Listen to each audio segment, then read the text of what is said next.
time for another Tea and Biscuit Tales with Mavis, our good old Suffolk girl, who is looking at all things folklore, legend, myths and spooky stories about our beautiful county. And this week, over a cup of tea and a biscuit, she's talking about the Green Children of Woolpit.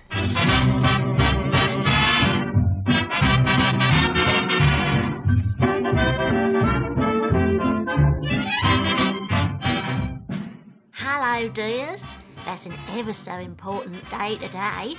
Do you know what that is? That's National Biscuit Day. That's right, Dillis. That's National Biscuit Day. Yeah? And I've got some special themed biscuits for today's story. Bring 'em out. Oh, all right.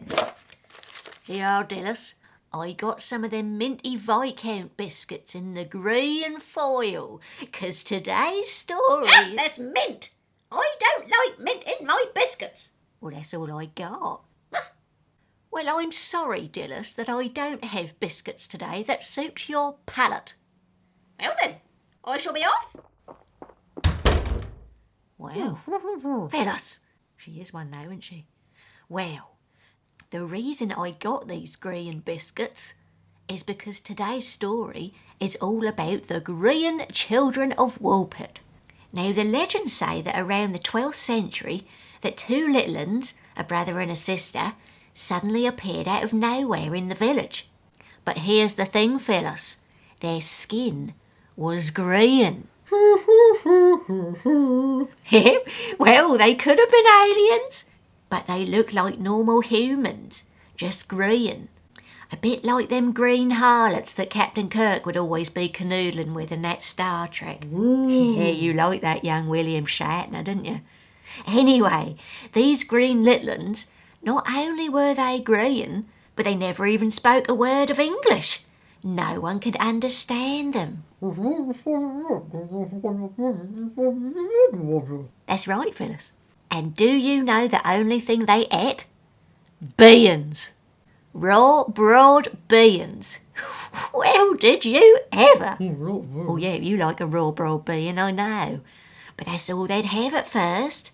And after a while, they started to eat normal food like meat and taters, and they gradually lost all the green. The little boy, he pegged out quite early on, poor little old dear. But the girl, she eventually learnt some English, and she married a man from King's Lynn. I know, married a Norfolk boy. And then she explained that they'd come from a land called St. Martin's that was subterranean, and all the people what lived there were green.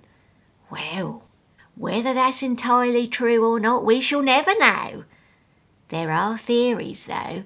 Some say that they were aliens or fairy folk from a mysterious hidden world. And some say that they were lost Flemish immigrant children who had green sickness who had been hiding in nearby Thetford Forest.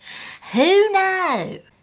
And that's the story of them little uns from Woolpit what were green.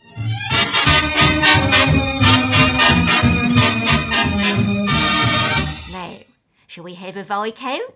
Or would you rather have some raw broad beans? Mavis, ably abetted by Phyllis there, and another Tea and Biscuit Tales.